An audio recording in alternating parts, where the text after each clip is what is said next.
afternoon. My name is Maina Shege and welcome to the Debate Circle. Today, this is the inaugural virtual event, and what question do we seek to answer today? Have parliamentarians done enough to advocate for youth interests in Kenya?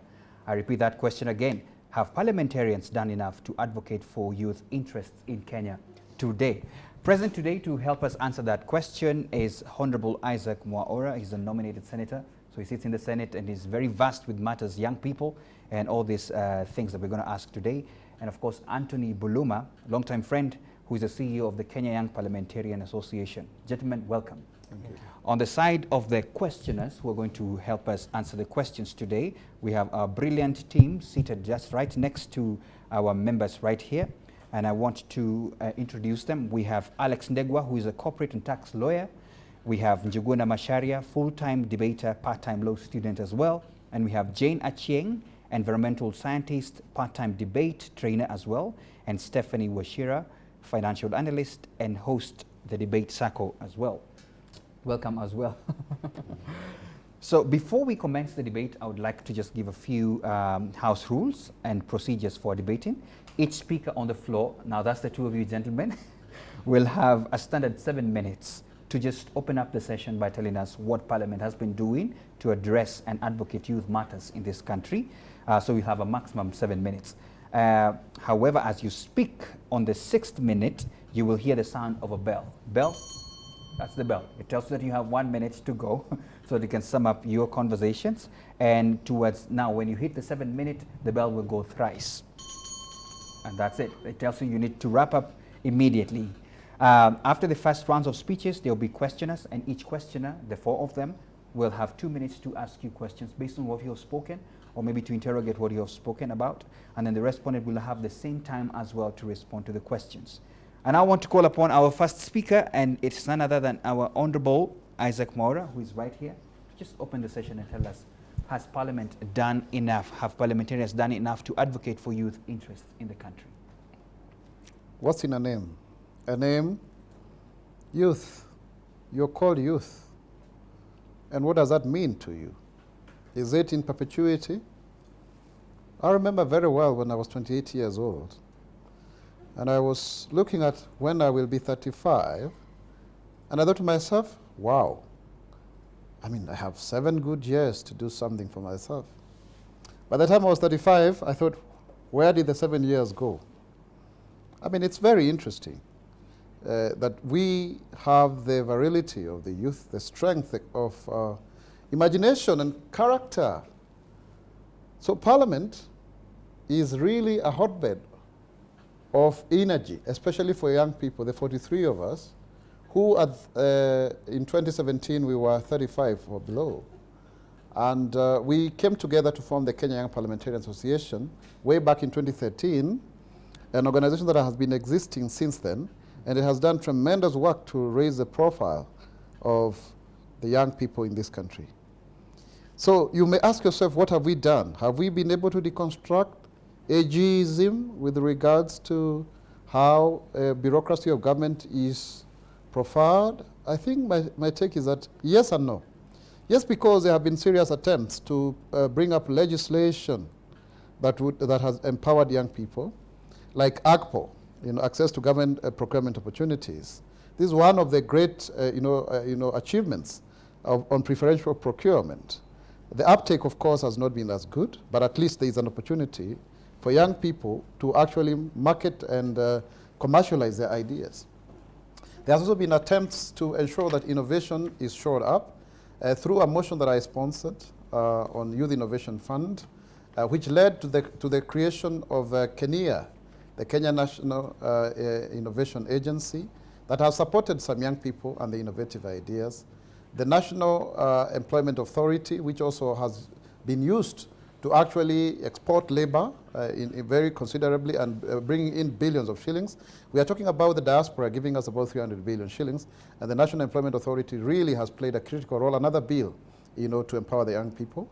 And also Strategic Industries Bill. Now this is one that sought to ensure that they are cottage industries for young people. But the uptake is not very good. We cannot say that it's very well structured, but at least there is a bill to that effect. And the work of legislators is basically to enact laws, to come up with ideas of what then becomes positive law. And I think also KYPA has been very critical with regards to bringing the energy of young parliamentarians with regards to training and building their capacity so that they can be better leaders.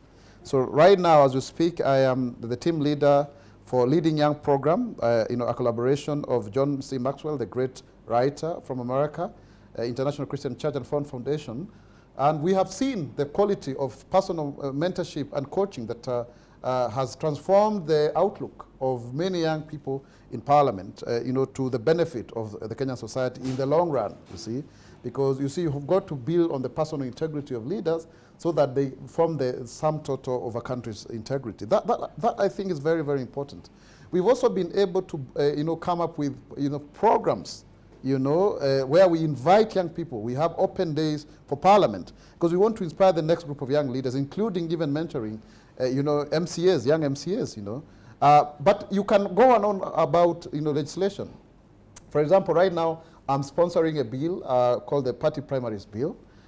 This bill is supposed to level the playing field politically for party nominations, because that is where many young people do not make it. They do not become good leaders because they are rigged out of elections. You see? So you see that in the long run is going to help. Another great thing that we've also been able to do is to do away with what you call taxing unemployment.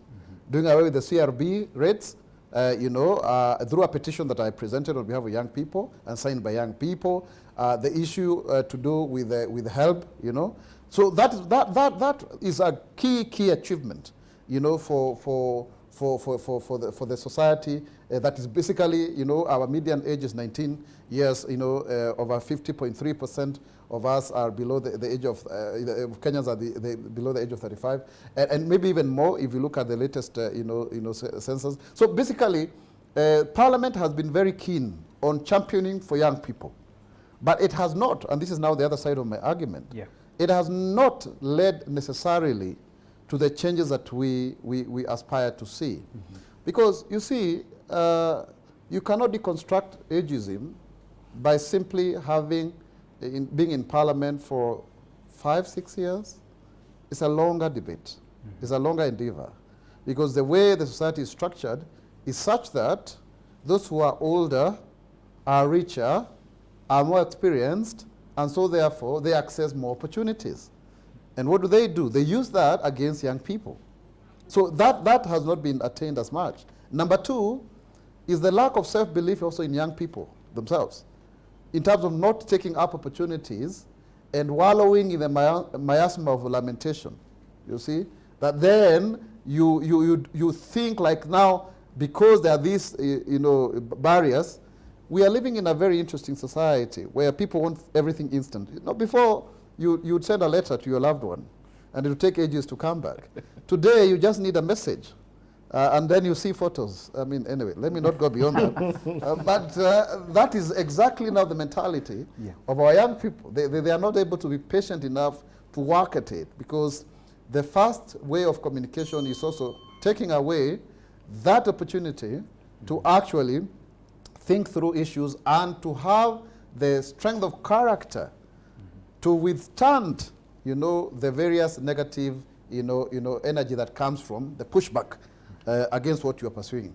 So I think I would want to say, yes, there are opportunities. I think there is a critical mass of young people in Parliament. I think there are very positive legislations that have been made to that extent, but have we attained that? No. And I think, as Ali Mazrui said, if you look at the human rights of the youth, I think it's a question of eternal vigilance. We must continue to be eternally vigilant to ensure that young people do benefit from their own representation, from having people who look like them in the august house that is the Parliament of Kenya. I thank you. Wow. Thank you so much, Honorable Isaac. And I want to call upon the President. I keep calling him the President because once he was the President of of the Children's Parliament. Now he is the CEO, Kenya Young Parliamentarian Association. Anthony Buluma, the floor is yours. Thank you.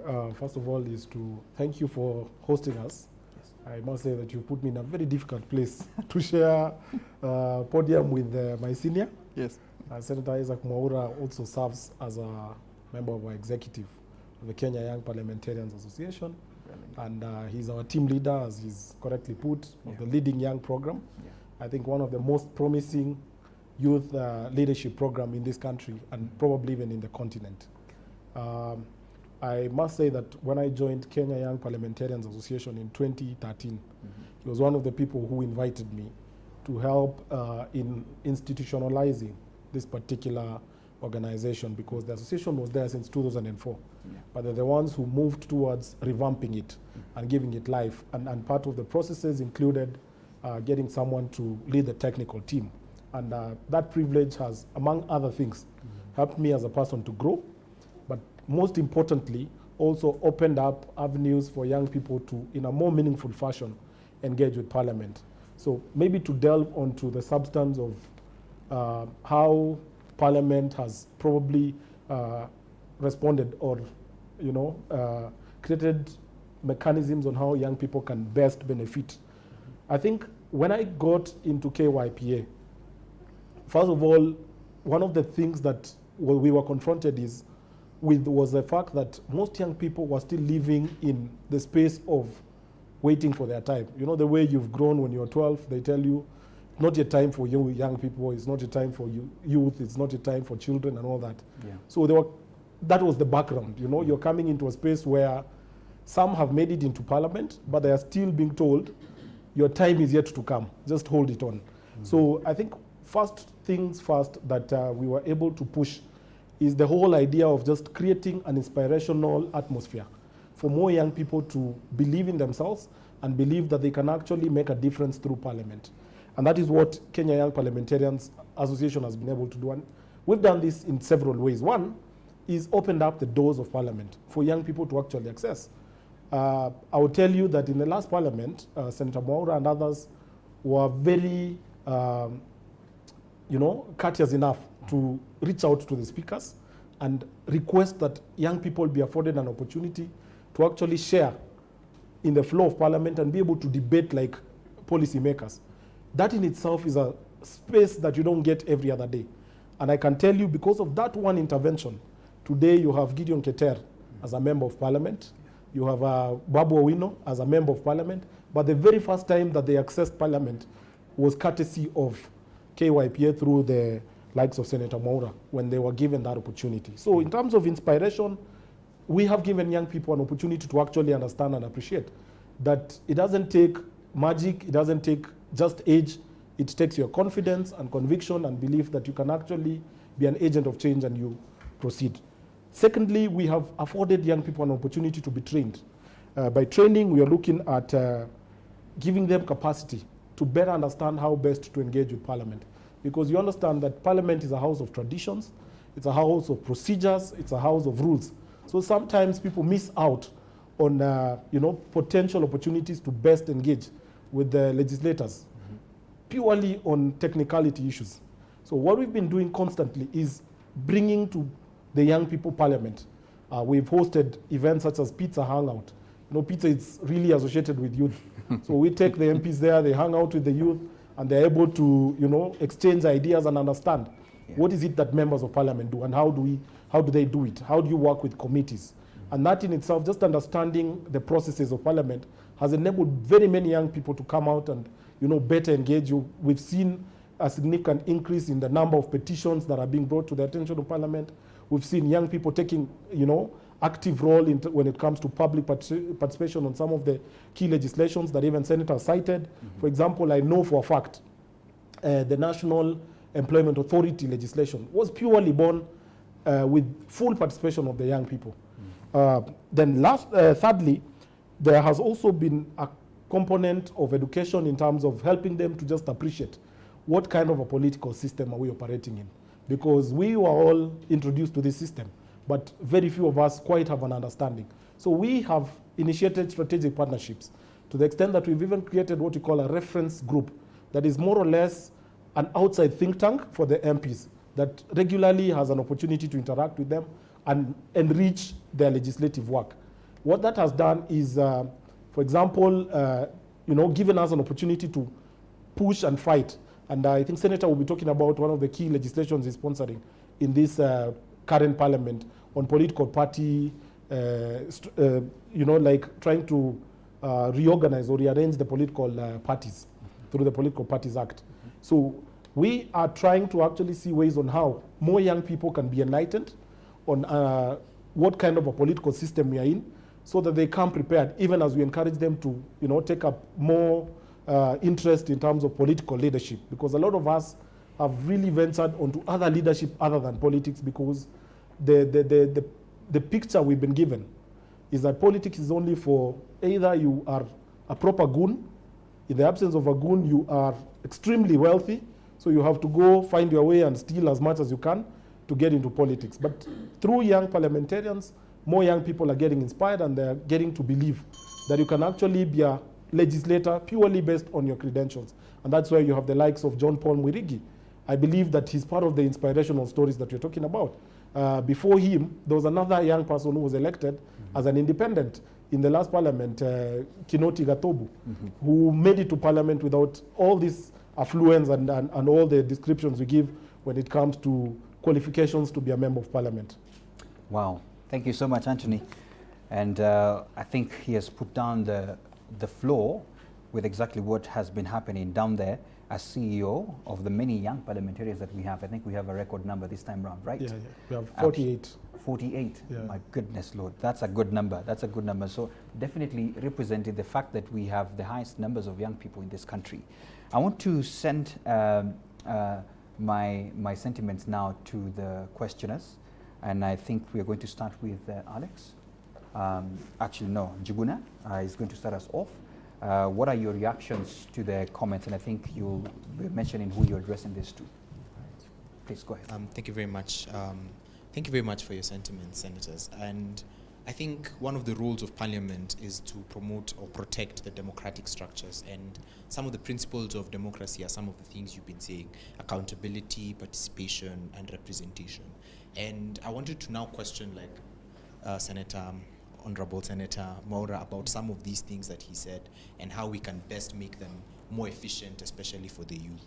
Well, let's start with the idea of AGPO. I think you conceded in your speech that AGPO is not really helping the youth because the implementation structures have been weak. And as I mentioned, it is your role as a parliamentarian to protect and be accountable for these things that are supposed to benefit the youth. So in as much as we do pass these legislations and they look good on paper, what structures are the young parliamentarians doing to ensure that young people are doing this? Because what we are seeing is adults or people who are not youth forming companies with their children, as we've seen in all these scandals, and then doing this. Like, what accountability structures is Parliament doing for this? The second question then moves to your idea of the Youth Innovation Fund, and I think it is a very amazing idea. But the president here said, and I think I read that you are part of the Finance and Budget Committee, so you're in charge of money that is allocated. How do we ensure, the parallel structures that we create are not clashing and making them more efficient? Because we saw the president launch the WESO Fund and the Kenya Youth Enterprise Development Fund that also does the same thing, and young people are struggling to already get access to that. And even when they do get access, what they're getting is almost, I was reading that in some counties, you're given a group of 15 people, 50,000. I mean, that means you end up with like 2,000 per person for a business. So the government is not really helping the young people start these enterprises. It looks good on paper that there's an enterprise fund, but what is the efficiency of these ideas? You also speak about the Employment Authority, and I think we cannot leave this session before talking about government appointments. We need more young people, and as I mentioned in the principles of democracy is representation. When 70% of your population is young people, and government appointments are reflecting maybe 10%, as senators and as members of parliament, accountability is very important for you to ensure and say, we're not accepting this, Mr. President, where are the young people? We don't see that sort of aggression until maybe Senator Sakaja did it recently when they appointed Mary Wambui. But you've been a senator for very many years, almost since I think the 2013. So I think these are the questions that we are trying to get accountability for. And I think the lastly idea is that you bring up, I just want to engage on what you said on the party primaries bill. Party primaries bill, I'm assuming, is going to almost push for more young people to be nominated for these, or to be able to get these party tickets to run. Firstly, I think you should address the issue of partisanship, you know, as a person, partisanship. Like you, for example, you've served under ODM, now you serve under Jubilee, and there's this shift that has happened severally. And I think what we are trying to ask is, what voice do young people have in these parties to push for the parties to reform their nomination structures? Because if you're 35 of you now, right, we want more young people. How do you push that further and ensure parties in their lists have more young people as nominated for these tickets? And in strategic places, not in the places where you know they cannot win. All right, time up, Juguna. I think he has very pertinent questions to you, Senator, but before you respond, I think there are questions as well addressed to the CEO. Right. So I think the first question I'd ask is really about something that has been mentioned. You have mentioned that you have at least 48 members now. 48 out of 349, quick math, that's just 0.15, yeah? 15% of the parliamentarians for a country that has a population that is over 50%. Projections show that in 2030 we'll have 69.1% of the youth, yeah, in this country. So what are we doing towards ensuring that, first of all, does the number justify an organization that has been there since 2004, yeah? In as much as it was revamped in 2013, do those numbers justify that organization? Secondly, what are we doing towards ensuring that, you know, those issues are addressed, or the issues that youth face in terms of being parliamentarians are addressed before 2030, when you're seeing a bloom in the number of youth in this country? Yeah. I think we can start there first. That's okay. Thanks, Stephanie. Over to you, Senator. Yeah, thank you very much, Njuguna, for such a elaborate way of interrogating my thoughts. I think the issue of ACPO is implementation, really. And you would be happy to note that just recently I presented a petition in the Senate questioning the laws. Because sometimes you look at other jurisdictions and you see how preferential procurement ended up not benefiting those that were targeted. And in this case, you look at the broad-based black economic empowerment in South Africa, where I went to school, where you used people to access to tenders. So you create tenderpreneurship culture and the culture of non-productivity. That is the aftermath of the realization that the biggest market in any economy is the government. But then young people are vulnerable. You get a big tender, you are given a certain amount of money, you sell off your tender. And of course you reduce your profit margin. So we through this petition, we anticipate to actually, with regards to Article 227 of the Constitution, review what are the bottlenecks for the disadvantaged groups of people. So that is in the pipeline. Number two is a prompt payment bill by Senator Faria and Senator Sakaja.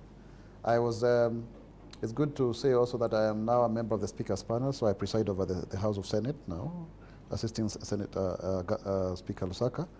So prompt payment is basically going to help us so that you reduce the issue of rent seeking.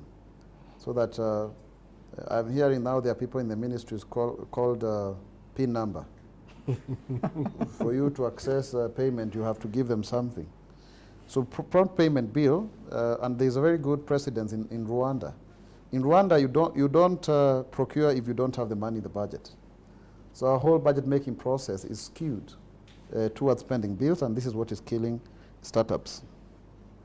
I also had, there's another startup bill. Those legislations are very important. But also when it comes to anti-corruption, it's good also that I tell you I'm the Secretary General of the African Parliamentarians Network Against Corruption. So we are also working with other institutions like Transparency International and Westminster Foundation for Democracy and such other institutions to strengthen our laws. In fact, we just had a very good, conversation with the EACC, because what is killing business in this country is actually corruption. And even when there's preferential procurement for young people, it doesn't necessarily mean that they are cushioned. In fact, they are more vulnerable, as you said, because then You know, what is a youth anyway? It's just anybody who is young, you know, 18 to 35, and so therefore even, you know, a son of a rich tycoon would as well qualify to secure the tender for the father. And that is now what you find as repatriationalization of our politics. Interesting, time is moving. You asked me so many questions. Then there is the issue of consolidation of legislation. Let me be quick. You consolidate the legislation so that then you don't have a replication of the same, especially for the ministries, departments, and agencies. Now, this was a process that was led by the president, but it seems to have stalled. Because when you reduce this, whoever fund, what have you, also reducing employment, because they create jobs for people. But it's something that needs to be pursued. LPO financing is something that I pursued personally, unsuccessfully though. So you set aside monies for people to actually, you know, get it for procurement. Government appointments, it's good to report that in the 11th Parliament, we secured the appointment of about 100 young people to various boards. This has not happened because of the politics of the handshake, I must confess. But still, you can see there's a 1 or 2 CSSs, all of that. We can do better, I must confess. But at least in the first time we did. But young people have also disappointed. They have also become thieves when they also get these opportunities. You remember the whole story about the youth fund? So you become indefensible. Because then you say, even you young people, you also have mouths to feed. Party primaries bill will help us in terms of ensuring that many people don't have to use a lot of money to get into politics. And so it will therefore restructure the way political parties are owned by individuals. But partisanship in politics is as polemic as it comes. You've got to have an antithesis and a thesis for that matter. So you'll continuously see that partisanship, I beg your pardon.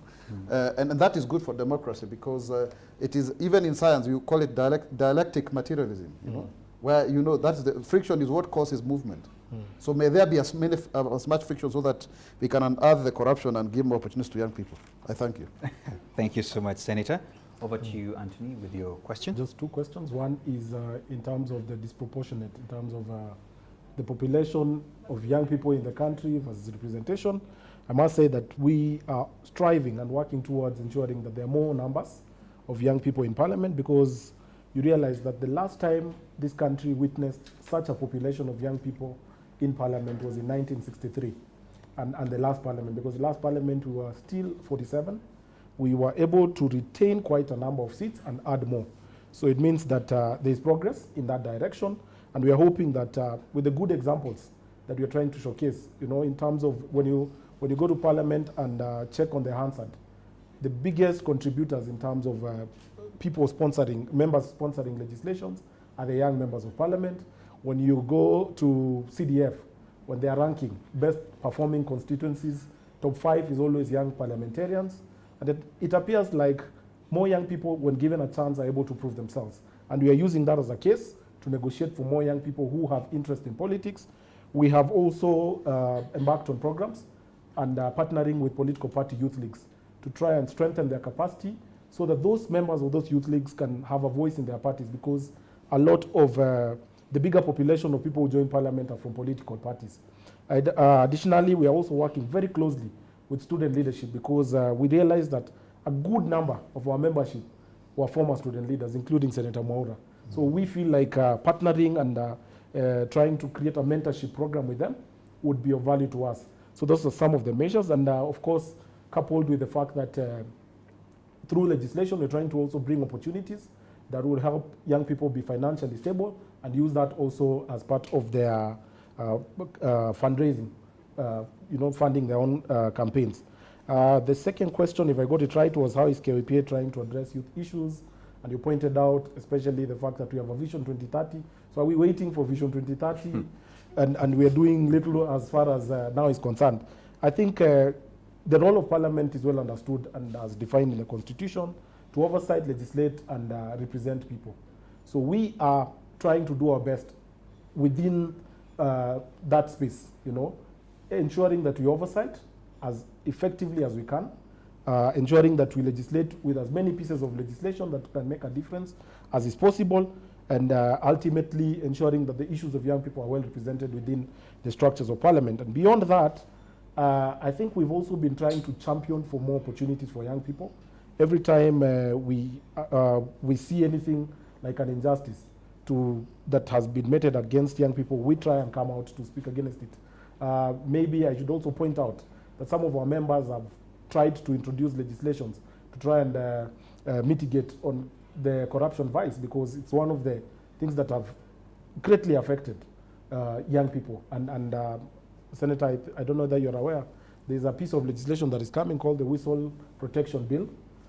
There is one that was sponsored by Honorable Ndini Nyoro that was trying to see how they can be able to enhance the penalties against perpetrators of corruption. And these are some of the small interventions that you're trying to use, considering our space in terms of oversight, representation, and legislation.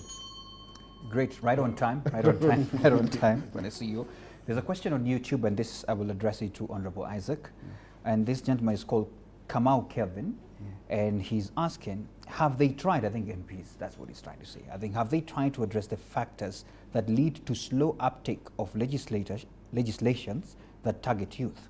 Have they tried to address the factors that lead to slow uptake of legislations that target the youth? I think before you answer that, I don't also want to give this question to the CEO about bad role models that we have amongst the Kenya young parliamentarians.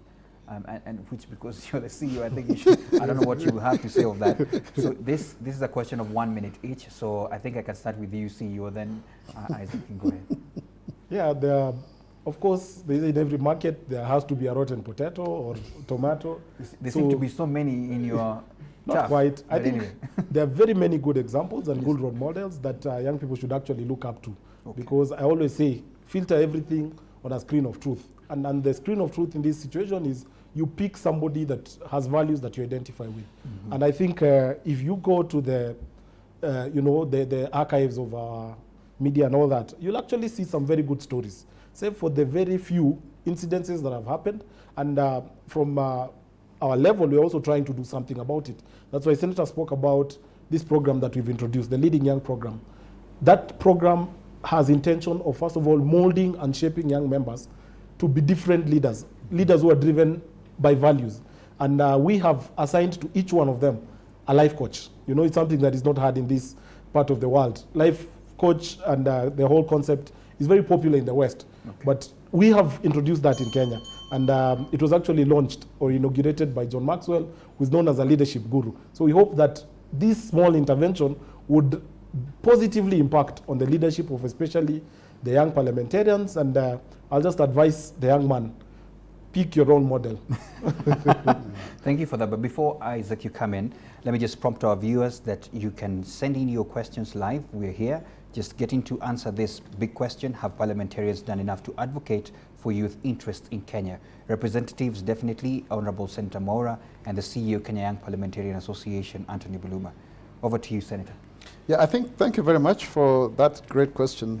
First and foremost, as I had answered, yes, we are doing an audit through the petition that had been presented by young people, actually from Bomet, through myself. I hope Mr. Maina could be watching. Yeah. And we hope that then we shall get some good, Maina. Oh, yeah, Maina Shege. Yeah. Okay. I'm right here. Yes. These guys will come out. Yeah. So we hope that we can make progress in that regard, yes, so that we really look at it. There's always a challenge of legislating, because then you have codes that do not speak truth or life to what you intend to achieve. And you can also not legislate character. Yeah, you can't. Because if you want to steal, you still find a way of bending the rules. But at the same time, there is a bigger conversation about the rule of law. Yeah. Yesterday I was in an international meeting. I sit in some of the boards there.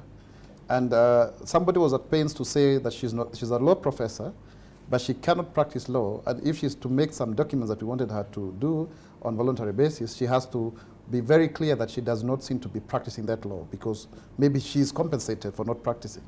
But here we care. So the rule of law is very alien. And I think Hayek has spoken very much in his dissertation about where do you derive your laws from. So I think the juxtaposition of the Judeo-Christian laws in Kenya vis-a-vis our traditional way of instilling discipline to the members of the society, sometimes they are not in congruence. Let me give you an example. Yeah. if you are to adjudge a matter, if you are to adjudicate a matter, you require a council of people sitting down. But the Western way, which is individual contractual, you need one judge. So one individual makes a decision on behalf of all of us. That is an African. So there's a way in which then, therefore, if you look at the World Justice Project, we scored very low when it comes to the rule of law. Now, this is a conversation that is a little bit wider. Because if you go to China, they have moved away from the rule of law to self-discipline and further to self-purification. It almost sounds religious. So we need that personal discipline of the highest order if we are to adhere to the rule of law. Wow. Okay, thank you, Senator, for that. I want to bring in our floor questioners right here. But before then, just to prompt you that, remember, I can see the questions coming in. Keep them coming. We shall be addressing them right here. I want to invite Jane to floor her question. Thank you, Mina, for inviting me. And also thank you to our guest speakers for echoing on the different things that they have been working on. Sounds very diplomatic and very political. So my question is to the chair of KYPA. You talk about training and access and ensuring that there's access of young people to parliament. And then you set a tone of the kind of political system that exists, which is a very conflicting tone if you're talking about access and the kind of political system that exists. It's an archaic, bureaucratic system that's been tailor-made for predecessors. So how are you debunking that in such a way that we have direct access between young people and issues that are the core of young people? I like the idea of the pizza training sessions, but do they meet the needs of that young person at Mukuru Kwajenga, at Kibera, at Strathmore, at your end? Like, how are you necessarily working on the concept of access? Because yes, it's good to use student leaders, but do they bear the motives and intentions of every other young person in the country? And also to the members that you have at your organization, do they have access to people at the ground? Like, you set a tone of training on the procedures, the rules, which is very much allowed, but do we still uphold that at the expense of having direct access to parliamentarians? And another question to ask on behalf of Mina. Mina talks of bad role models within your organization. And I want to twist it to the angle of having bad role models sit at executive positions in your organizations. What does that say about you as an identity? It's one way to say that, oh, choose your role models, it's okay. It's very diplomatic, sounds very politically correct. But what do you say about executives sitting and passing bills and setting up motions at your organization that serve as bad role models to young people? Do you blame the existing ones for taking on the same patterns? The questions are to the chair. Wow, thank you so much. I want to give the mic as well now to Alex.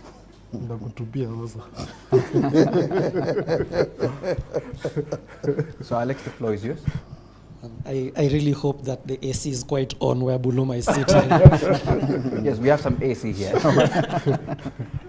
In one of the famous articles that everyone talks about in the Constitution is Article 1, right? That everything belongs, the sovereignty belongs to the people, and if young people constitute the majority of the sovereign, then really while you are serving in parliament, every policy that is passed, every legislation should reflect the needs and aspirations of young people, and we should not be ring-fencing youth issues on the side and then everyone else. Before I jump to my question, I think Honorable Mwaura has launched quite an assault on the character of young people.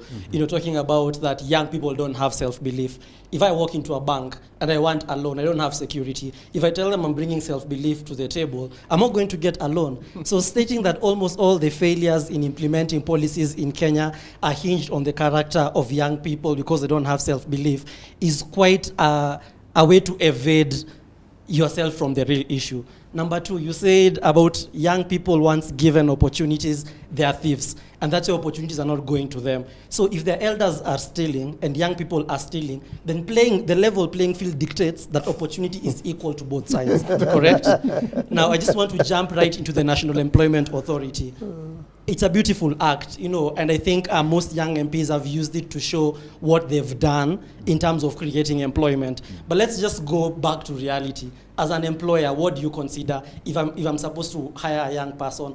Are my expenses going to go down? Are my revenues going to go down? So if you're not giving tax incentives to employers in order for them to employ young people, if you're not making them save any money in order for them to employ young people, there is no incentive realistically on the ground. And I can say this as a corporate lawyer, for employers in Kenya to actually decide, let's hire young people instead of the older people.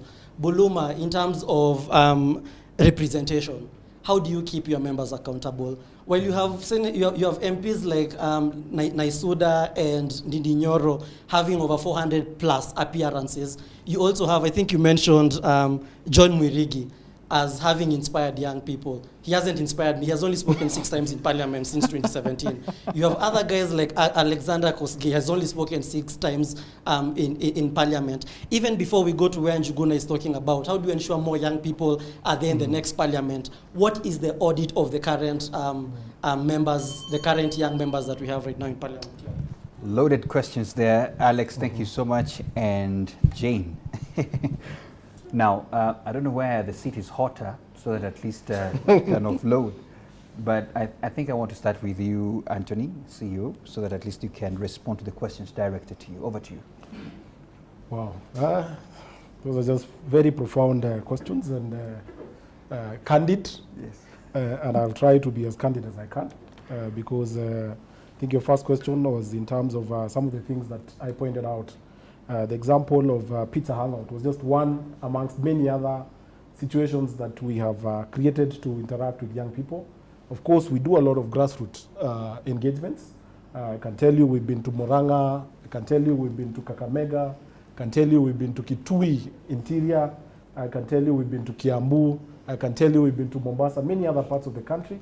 And we don't adopt the same strategy for all our meetings because young people are at all levels. So you can't neglect the ones who are up here and just focus on the ones who people say grassroots youth. You have to mingle and interact with all of them in their spaces.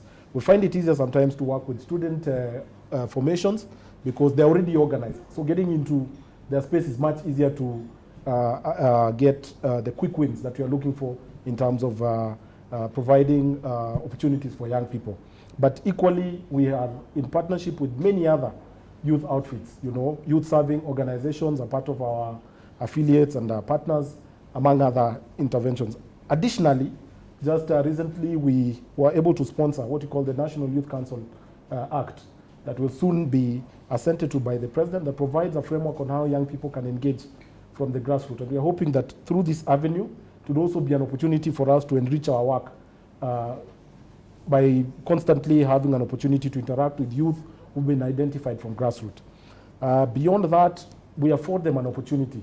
Like last year but one, during the International Youth Week, we hosted close to 1,000 young people in Parliament who were being nominated from their constituencies, supported by their members of Parliament to just come and be part of the parliamentary conversations, and we were able to put them into committees that mirror what we have in Parliament, and those committees were able to generate reports, and those reports were tabled in the National Assembly and in the Senate.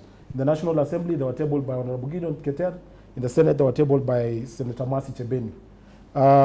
Beyond that, I think there are many other opportunities that we are trying to also engage. During the COVID situation, we launched a virtual forum that is called the Tubonge Live. Senator Mwaura and others participated, and they were able to take questions directly and also inform the young people on some of the work that they are doing in Parliament for young people.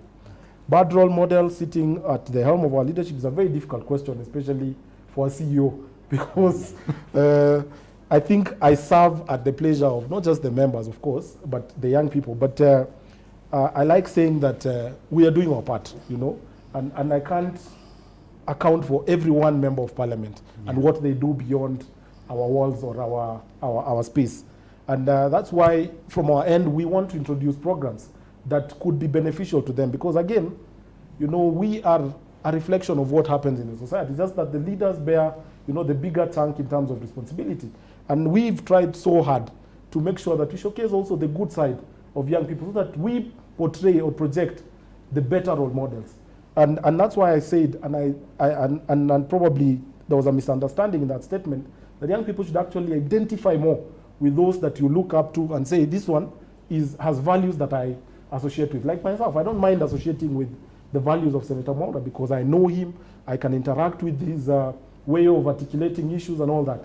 But again, you need to also appreciate that the membership of KYPA is purely informed by those people elected or nominated to represent different factions from society. It's just the age factor that qualifies them to sit as KYPA members. So before you are a member of KYPA, you're first of all a member of parliament to a certain constituency or a member representing a particular interest groups. We have no control on how these people get to access to parliament. So what we have control is how do we shape them and mold them to be better leaders as we go. Lastly, how do we keep our members accountable? We are constantly in meetings, and I like the program that you're doing. I'll keep referring to it, the Leading Young, because like yesterday in one of the sessions, they had an opportunity to, you know, tell each other the truth. So you were given a situation where Senator Mwaura is told, pick one of your colleagues here and go and tell them something direct about them that you don't like, you know, and you openly just open up and say, by the way, you're good in many other things, but on this one, you're not as good. So that, I hope that some of these programs will be able to help us to remain more accountable. We also try to do this by ensuring that we popularize interventions or legislative work of members so that they become like a role model to other members. You know, like when you showcase what Senator is doing in terms of his legislations, somebody else wants to do a similar legislation or sponsor a bill so that they can also attain maybe similar social standings when it comes to public perception. There are small things, but they say a journey of 1,000 miles starts with the first step. So we are on the first step. All right, thank you. The bell has gone twice now. But I think it's quite a task on your end, and I think you have addressed it very well to say that you have some peer-to-peer conversations because, well, outwardly spoken, there's some bad behaviors that we have seen outside there by people who would want to not behave that way. Over to you, Senator, on your loaded questions. And I think Senator can also respond to that. Yeah, he can say something in that. Because he's in leadership. Absolutely. You have 3 minutes, sir. Thank you. Let me actually start with that, as Anthony has indicated. It's difficult because also our politics seems to encourage bad manners. In fact, those who behave and insult are the most popular. If you are to go to a rally with them, they will get the greatest emulation, and that is what keeps us going, the soul, the food of the soul of a politician. So because of the nature of news being, you know, a man biting a dog, Maina, you'll agree with me that then people want to misbehave so that then they can capture the imagination of the nation. And you remember recently when Sudi and Ngeno abused the first lady of this country, they got acres and acres of coverage. I mean, who doesn't want that? And it has become a practice that when you join parliament, you become capricious. You become somebody who is looking illogical. Then now you can show your logic. It's a strategy of being controversial. It's one of the 48 laws of power. So you don't want to go beyond that because people don't know when to stop. You know, they go on and then it becomes their character. And it's very injurious. In fact, are some instances where I may have found myself in similar situations, it leaves a very sour taste in the mouth, and people in the long run don't take you seriously. I've seen people who had a lot of potential, they looked very promising, but today nobody wants to listen to them because it has been edged in the people's minds that they are not as mature to be leaders. Now, on the issue of, and I will not go to people as names, I think we all know who we may be referring to. So it's not a matter of conjecture anyway. Let's come to the issue of self-belief. Alex, by the way, I have a guy in my office called Alex Ndego, just like you. Interestingly, he manages my media, and he's very good. And just to tell you a story about him, Alex Ndegwa came to me, and he didn't have a college degree, but he's done so much better than many people who have college degrees. What I've done in my office, I employ young people, and I don't really look at their qualifications. If you have the talent, you come with me.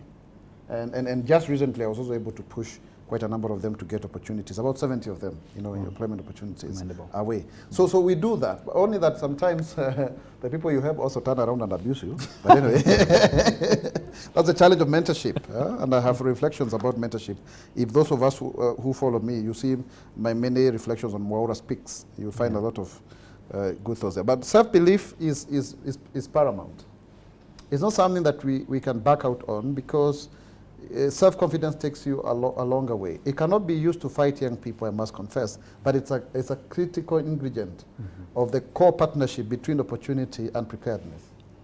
Yeah, so that then you don't just sulk and say we don't have the opportunities, or you underperform because you don't really think highly of yourself. So it's about sharpening the rough edges. Wow, 3 minutes out. Still have a minute. Go ahead. Okay. Now, I don't quite agree, Alex, with the idea of thievery and equal opportunity to steal. I think that's the wrong way to go. It's practical, though, because then you will compete with the thief on the field. And by the way, our politics are very tempting. They are what I call the 3 Ps, poverty-producing politics. Whoa. Because of the handout culture that makes everybody want to. Because try the hand of the tail. Mine yesterday, I sat in this table in KYPA with members who all of us are second-term members. Yeah. And in our first term, we thought if we made it to the second term, then we will be more stable. Who unto you? No. Not yet. No. Because politics is like you are a social welfare dispenser. So you keep on giving and giving. In fact, part of the aim of leading young is to replenish, because everybody's tapping from you. So living cannot help a country. It is the basis upon which we are almost have borrowed more than 70% of our GDP, of our total national wealth. It's the thievery, where you inflate projects in what is Ronald Reagan called development corruption and voodoo economics. So I don't agree. I think what we have as young people, or younger people for that matter, is to ensure that we provide an alternative. Because it's projected that in the next 20 years, Kenya will be the biggest economy in sub-Saharan Africa, if we get it right. Wow. So it is us to realize a first world African country, so that we can also prove that a black person can self-govern. Yeah. I think that is the onus. That's the burden of our generation, so that we disabuse this notion. George Floyd. Let's proceed. 30 seconds. Oh, my goodness. It's a lot. Tax incentives don't seem to work. And I can tell you a practical example on people with disabilities. There's a tax incentive that if you employ a person with disability, 25% of their total income, you can get it as allowable expenses. It has not taken up. Because, but at the same time, don't be lied to. Employers like young people because they're inexperienced and they are cheap. So it actually lowers the wage bill. So, I mean, I hope we had more time. Now, the irony of life is that Alex Kosgei, I can mention. Go ahead with that point, yes. Alex Kosgei is a second-term member. Yeah. He was not even speaking the other time. He was my vice chair of environment. But he was re-elected against people who would speak a lot and who are progressive like Itobu. So that's the irony, because democracy does not always, it produces mixed results. Yeah. And I don't want to mention the others, but just to say that please bear with Murigi. It's something that I've challenged him personally, if he was watching, that he really represented the aspiration of young people that they can be elected. People thought there was a magic in his sweater. And that is it. Sometimes it's not even them doing it. It's about the narrative that is, the glass ceiling is broken. You don't need to be a millionaire or a billionaire to make it to parliament. I don't think Barack Obama, when he was elected, he resolved all of the issues of black Americans.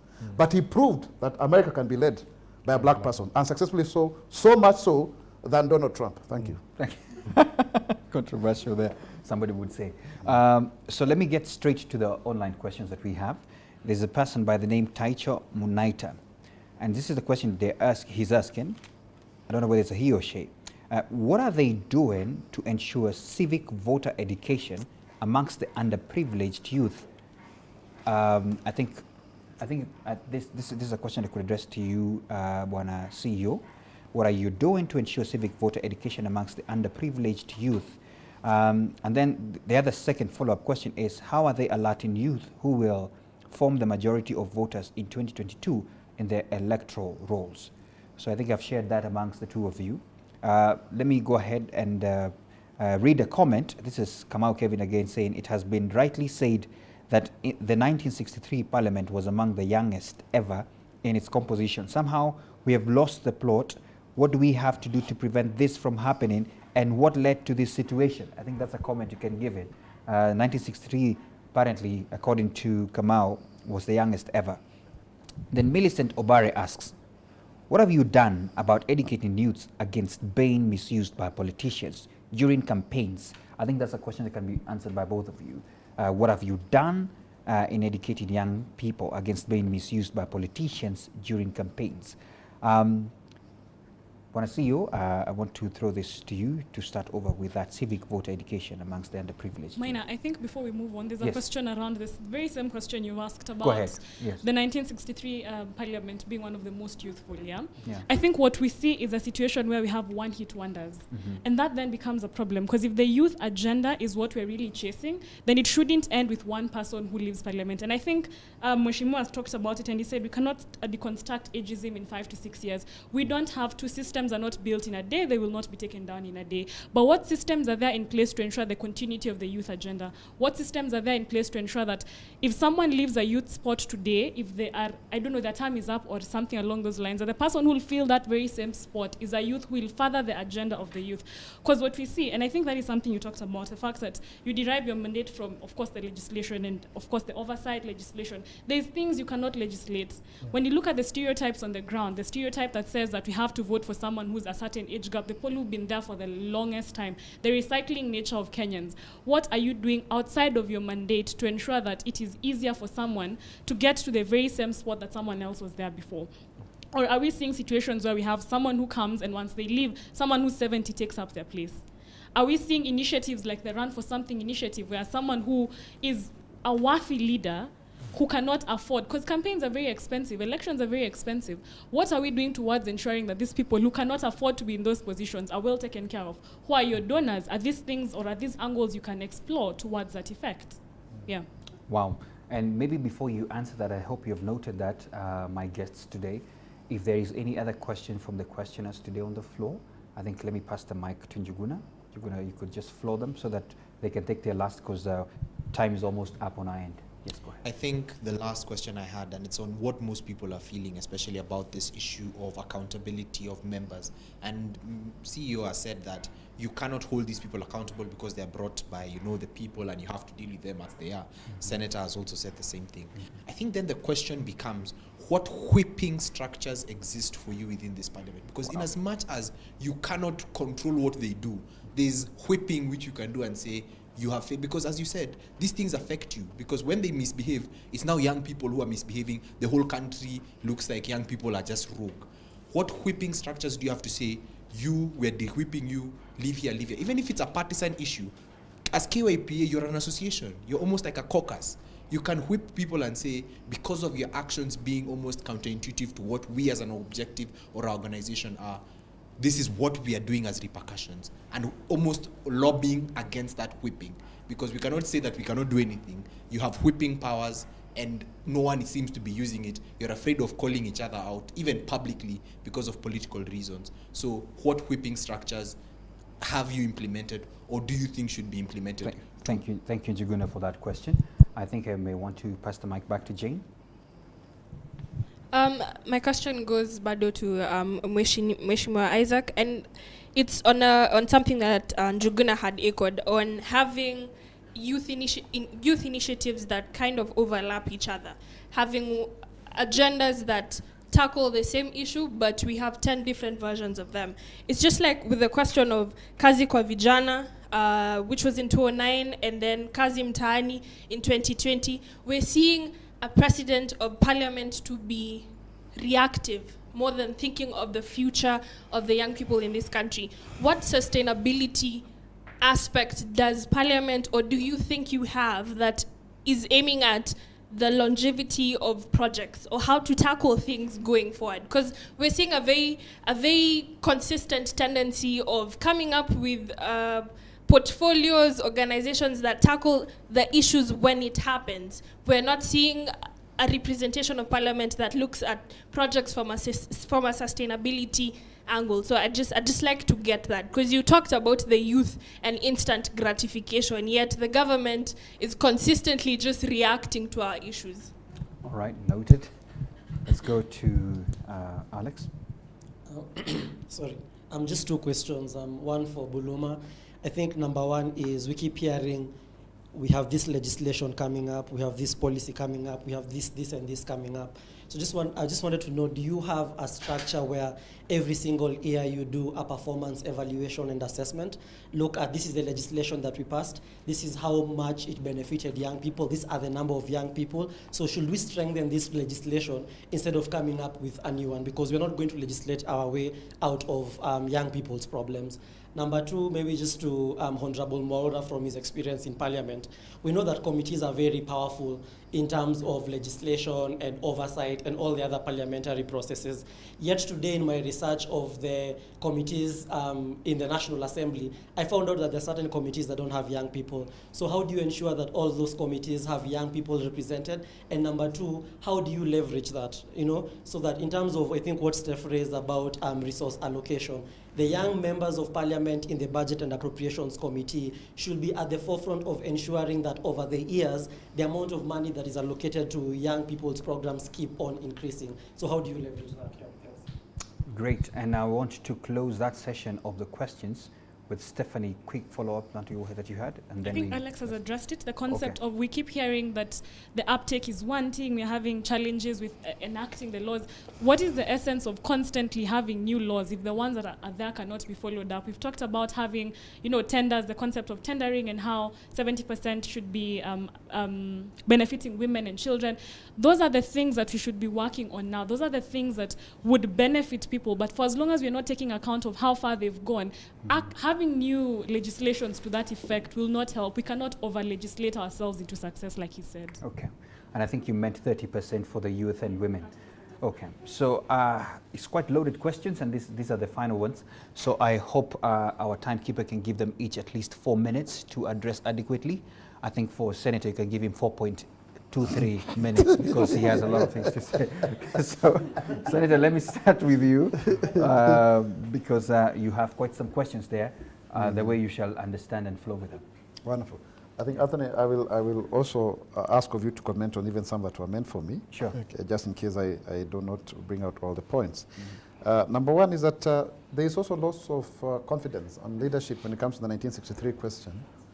And I think you see that in the memoirs of various people that you read. And I encourage young people to read the memoirs of key people in our politics. Many of them have written now. By now, we cannot say we don't have statesmen or nationalists or people who are just in public service. And there's a confession, for example. Mwaura says that when he first campaigned in 1974, he would just go into people's homes and they would elect him. Mother Karua, at the same time, when she ran in 1992, she didn't have to have money. She was a young lawyer and she was well known. That time, I think she was called Mother Njoka, and the rest is history. But today, honestly, no matter how good you speak, people have to line up. In fact, one day I went to Nyeri. I stopped by some petrol station. My car had an issue. People milled around me because they've seen me on TV and all that. And then they engaged me. And then and I'm from Kiambu, imagine. Then they were saying, which seat are you running for? In Kikuyu, you know how that can sound. And then I said, even if you want governor, we will give you. And I was wondering, this is the theater of the absurd. Then they said, allow me to say in Kikuyu, Tuohore, and then I wondered, who is keeping you here? I mean, I thought you came to say hi. So there has been loss of confidence on leaders. So by that they meant you give them something, right? Yes. So the loss of confidence then is compensated by money, you see? So people no longer believe in our manifestos and what we talk about. I think that's what has affected young people. And of course, when you also go in there, you come back with a big car and the ornaments of power, so then people think you have something to share. So it becomes like a feeding trough where then leadership is a relay. It's not a sprint. A good leader, passes the baton to an even good leader, and then a better leader. And I'll give you an example. Kibaki inherited an economy in shambles. Yeah. He left a robust economy. Now we are looking at a debt. The next president is going to inherit, his work is going to be paying debts and collecting debt from us Kenyans. Is that by magic? I don't think so. It's because first and foremost, we never got it right on the issue of devolution. Instead of devolving functions and people and resources, we superimpose new budgets on top of what would otherwise have been devolved. Then, of course, the stealing through NYS 1, 2, and all of those things that you know. So leaderships are really, and you see that in the West, so that you have the quality of leaders. And I think the opportunity there lies in political parties, because they are the ones that incubate good leaders. I'm extremely fortunate, and I must say this, and I thank God for it. Yeah. I have been to Parliament twice without using a single shilling. Wow. By dint of nomination. So if I misbehave and don't do what I am supposed to do, then I'm a clear failure, because I have had an opportunity to demonstrate that actually if you get an opportunity, which is very rare to be nominated by two political parties consecutively, rival political parties. True. So what does that tell you? It actually says political parties, because they're the ones that have helped me, they actually incubate people, and they help them to develop an intellectual consensus of a thinking pattern that then guides the country. So is your ideology. But you know, our political parties are not parties, they are just outfits that are created around elections, and they end up conducting shambolic nominations that end up being won by tricksters, fraudsters, and conmen. Mentorship is critical, and I want to say, personally, I have mentored people while I was at the university. We are now together with them in Parliament. Wow. So it is positive. That's good. Wow. That's good. Some of them are MCAs, others have been senators. So actually, like 2 senators came to us, and now we are serving with them. And I continue to mentor university students, one of whom I'm very proud of is a peer actually to Mheshimiwa. I'm sure he's a future Mheshimiwa.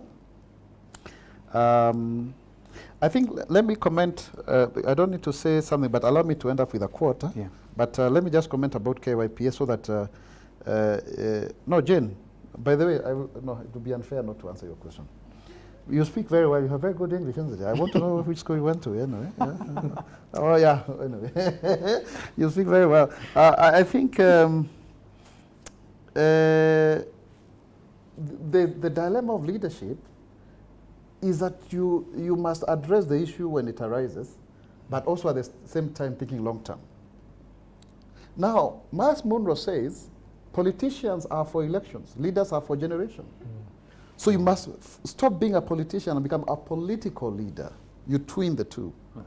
Because you can go with laws, but you say, yes, you have laws, so what? Can you eat them? So you must solve the fire. You must, fight the fire that is there, but also do long term. So that's why you see these knee-jerk reactions sometimes, not very well thought out, but sometimes they are helpful. Like now I've had people saying they are really benefiting from Kazim Mtaani, you see? But of course, you also know those ones have also been used to steal. So you have to balance the two. You have to interlocute the two. 30 seconds, Senator. Go ahead. Yeah, you have to be book smart, but also streetwise. Eh? Yes. Otherwise, you don't get it right. Okay. But then also, KYPA really is not a professional body where you can sanction members. I mean, that is who asked that? Yeah.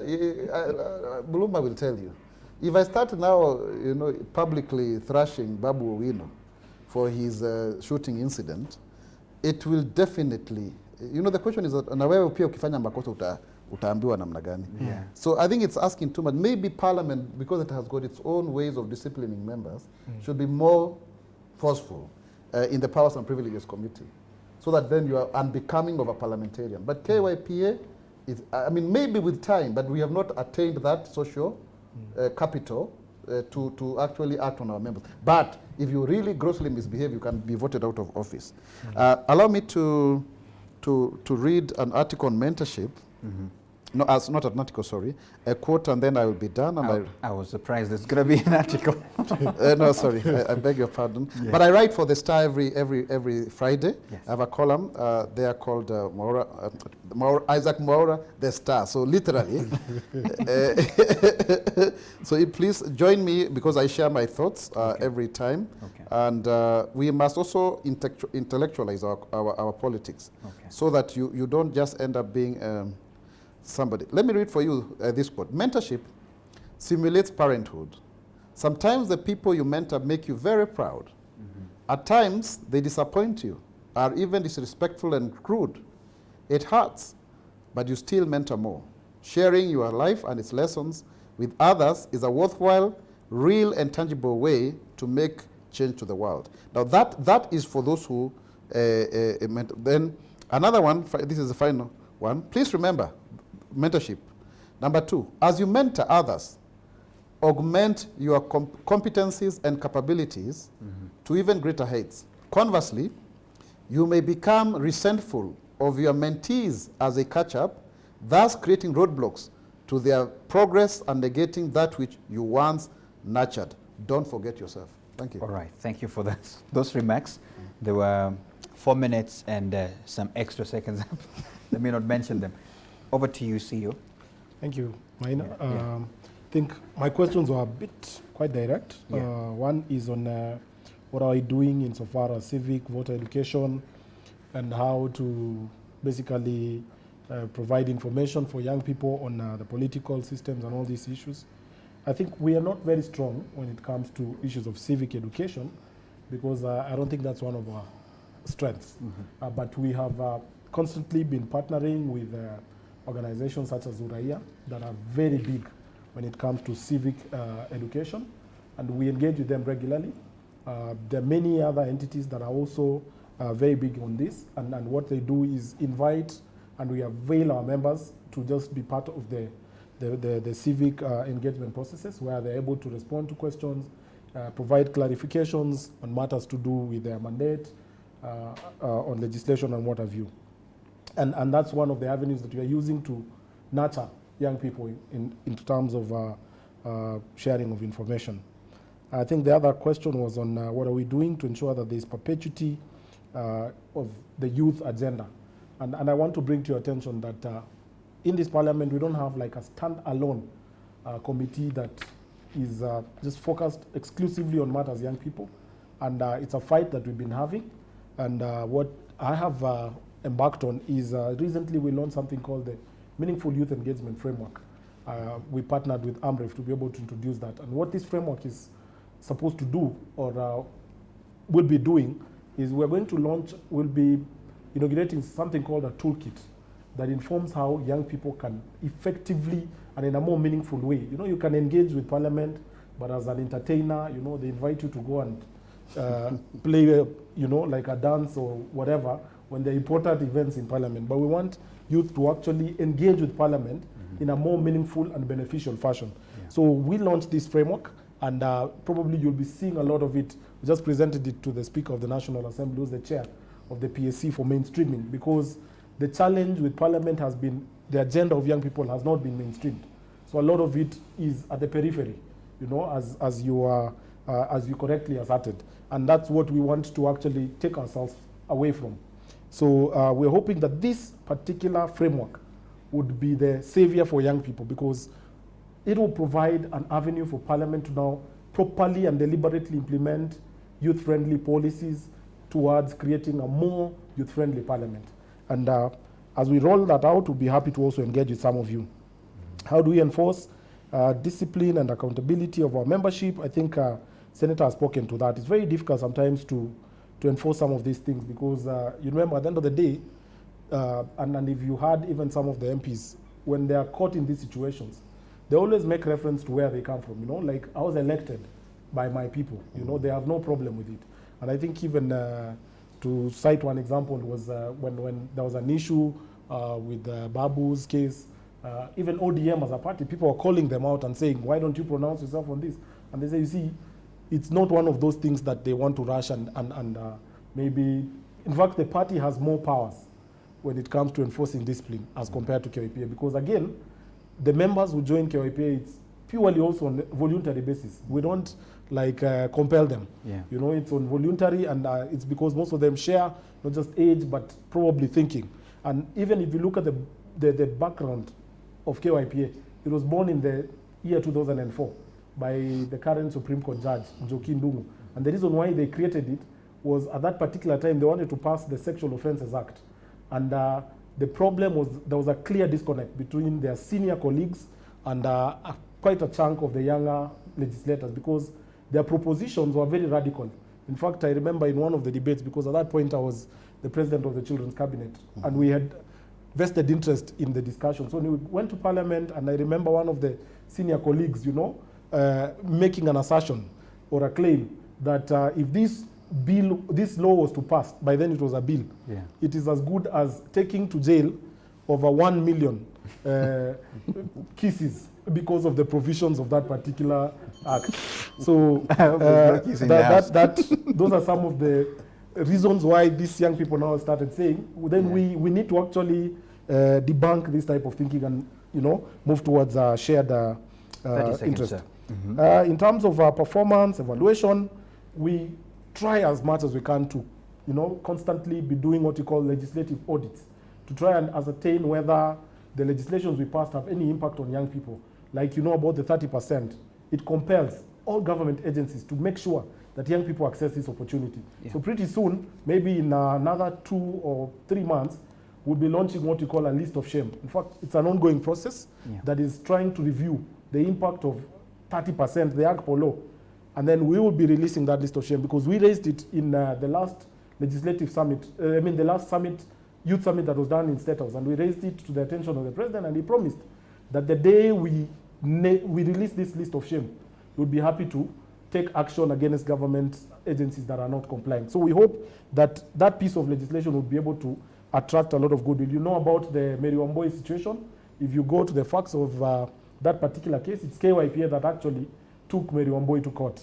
And I'm quoted even there somewhere because I'm the one who signed. It's just that, Sakati is our chair. So he takes the entire glory, which we are happy. And you're the guys behind the scenes, eh? Yes, yes. Okay, 10 seconds. In terms of legislating, I don't think we should discourage that because, Parliament does not have the implementation role. Parliament compels through the legislation. And it is upon us as Kenyans to demand that laws that are made in our country must be respected. Because if we respect the rule of law, then we'll be able to benefit from the benefits that those laws provide. And it would be unfair for me, Maina, to conclude without a quote after after Senator Mwaura has provided a very intellectual atmosphere. I would look like I never, I've not been doing a lot of reading, but one of my favorite quotes that I like associating with is one by Albert Einstein that says that the significant problems you face as a human being or in a society can never be solved with the same thinking that caused that problem. I believe that our problem in Kenya is because we've entertained the same pattern of thinking and expecting different results. And that's why we are always bedeviled with challenges that look like they are recurring. And we look like we're not achieving the type of an end that we desire. But if we were to borrow the wisdom of Albert Einstein, I'm certain that if we just adjust a little bit about our thinking and just to climax that, he pointed out that in the last parliament, we campaigned for young people to be given appointment in boards. That was actually informed by this type of a quote, because what we did was that we were presented with an opportunity to lament, and call out a press conference and bash the government. But in the wisdom of the members, they said, we'll not be playing anything different from the other young people. We are in space of leadership. We can be able to think differently.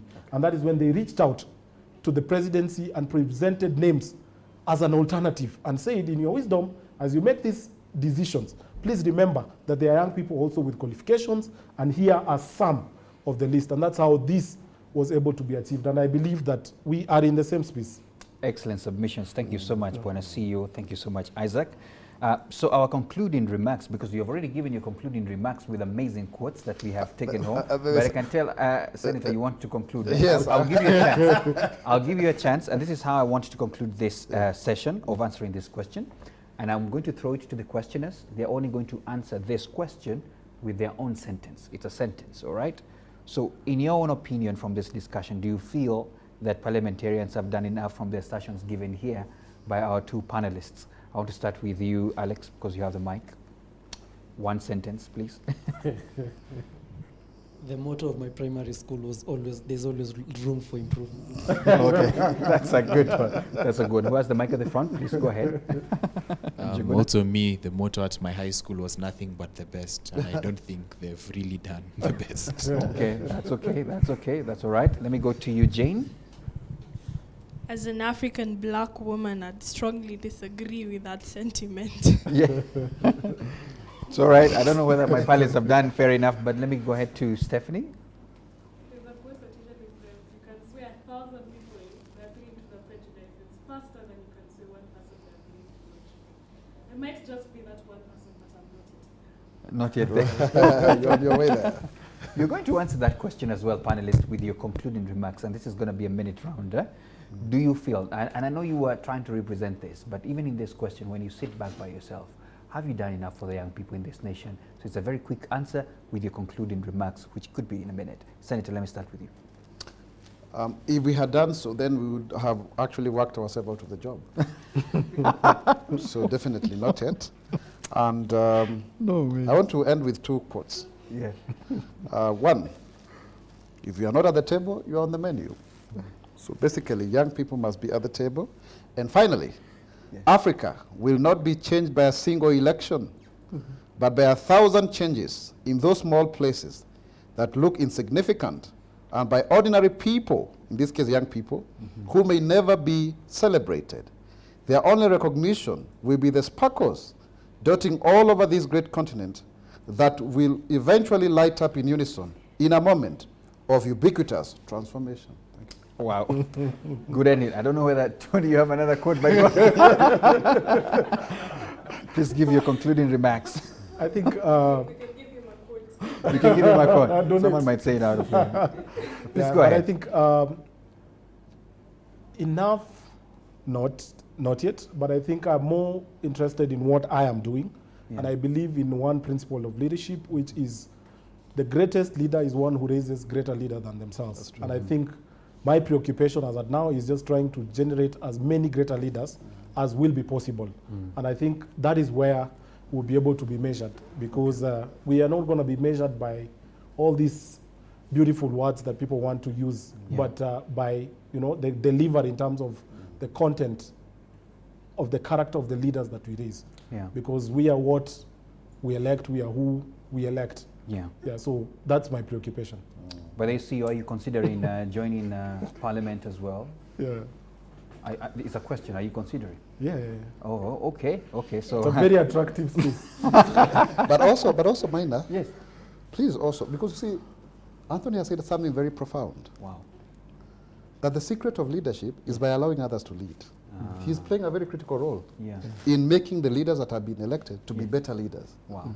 And sometimes we are very quick to go into such other spaces and forget that that role that he's playing is very, very critical. So even if, I'm not saying it's not going to happen, Yeah. but even if it doesn't happen immediately, he's still playing a very critical role in this country. Yeah. Because there is no other caucus in parliament Yeah. that is actually nurturing leaders as if it were KEWOPA, the Women Parliamentary Association, would have been doing it, but we have many young women or women in KWP who are going through this process. So as a young MCA who are actually our protege, our little, people there, babies, if you can call it that way. So he's playing a critical role, and I would want to ask of you that God may give you an opportunity to enter into parliament when your work is done. Amen. Good conclusions. Please let me conclude by a few comments here from the guys who are watching on social media. Moffat Gashoka, great discussion. It's good to hear our leaders acknowledge the fact that there are several challenges in addressing the interests of youth.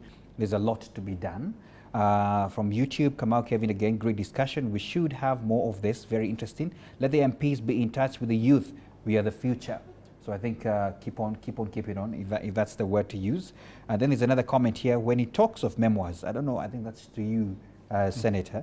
What about the price of books and the scarcity of libraries? It does affect the lack of consciousness among the youth. Well, that's for you to take home. And then Vanessa Sifunjo says this, the trustee of prosperity, the youth and these conversations are what we need to propel that specific group to where it needs to be. To carry the weight of the entire nation on the shoulder, absolutely.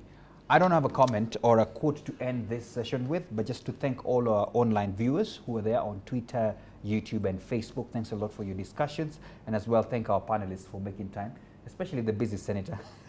He told me that we hit him last minute, but thanks so much for making time. As you can tell, young people really want to hear you speak and tell them what you're doing in the chambers to help in this discussion. Also, CEO, thank you so much, and keep, I think the word was whipping. Keep whipping so we can have better leaders in these parliamentarians that are coming forth. And we wish you well in your endeavors, as you have mentioned here. And also to the questioners, thanks so much for really putting them on the spot. It was really out of goodwill. They really wanted to get out of here a bit satisfied, and you had their responses. From us here at the debate circle, of course, to thank behind the scenes a gentleman by the name Bill, who makes this as well happen, and the technical team that you can't see here. Thank you so much for joining us. See you next time on Debate Circle.